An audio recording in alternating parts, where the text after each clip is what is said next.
Absence of congressional action on immigration, both Presidents Trump and Obama have taken on the issue with executive orders. Is it the right way to handle it? Let's bring in tonight's Power Panel. We have former acting ICE director, now Fox News contributor, Thomas Homan, the former Homeland Security spokesperson under the Obama administration, Marcia Catron, and Fox News contributor, former GOP Congressman Jason Chaffetz, also author of the new book, bestseller Deep State. Welcome to all of you. Thank you. All right, Marcia, I want to start with you. First of all, this idea of the additional troops that have been sent to the border. We are told that there are going to be an additional 5,200 active troops joining the 2,000 or so, plus National Guardsmen who are there. They're going to be armed, but not going to be confronting any folks who arrive at the border. They're about logistics. They're about support. What do you make of it? Yeah, well, nobody wants to hear this, but there's no good solution to this, and taking a bunch of troops to the border is not going to do very much. We've done that before. It just doesn't work. We did it under the Obama administration.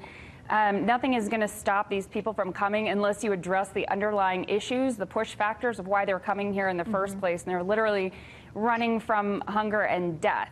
So, states like where I am now in New Mexico and Texas have sent the National Guard before, but under a posse comitatus, they don't actually have the authority to do any kind of domestic enforcement. So they're really just there in a supportive role. Yeah, and Thomas, I mean, you're the one who has real life experience with what's actually happening at our borders. What don't these troops mean to the equation? Look, I think the troops are going to support the Border Patrol, right? The Border Patrol has a lot of assets tied up in logistics, moving food, moving medical supplies, moving personnel from one sector to another. This is where the armed forces can take those jobs, and that's going to release the men and women from the Border Patrol to stand that front line and defend this nation. I think it's a good idea that the military's down there. I think they're going to be very useful to the Border Patrol. Well, and Jason, there are many people in the midst of this conversation, and we'll get to birthright citizenship, but talking about the many loopholes, the many magnets that are attracting people to this country, whether they're going to be able to stay or not. And they say only Congress can solve this. It has been going on for decades. There have been numerous attempts when you were in Congress. Even within this last year here, this last calendar year, nothing gets done. Well, let's understand, it is illegal to come across the border of the United States of America if you don't have the proper documentation. We don't need another law to tell us that. And there is a good solution in that the Democrats should encourage this human trafficking. Let's call it what it is. It's human trafficking, and it's highly dangerous. You should not traverse yourself from Central America up to the United States of America. And the Democrats would do these people a lot of good if they'd say, you can't just come here if you want a job or you want to join your family. That doesn't meet the standard of credible fear. That's not how you get in with asylum. That's not the way it works. Well, and of course, the president today, whether it was something that the White House was planning to roll out or something that he decided to share during this interview, has now renewed this debate over whether or not birthright citizenship is the direct context and understanding of the 14th Amendment. That's certainly how it's been interpreted for more than 100 years in this country.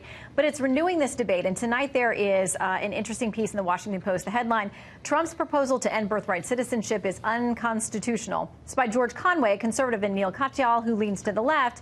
They write together saying such a move would be unconstitutional and would certainly be challenged. And the challengers would undoubtedly win.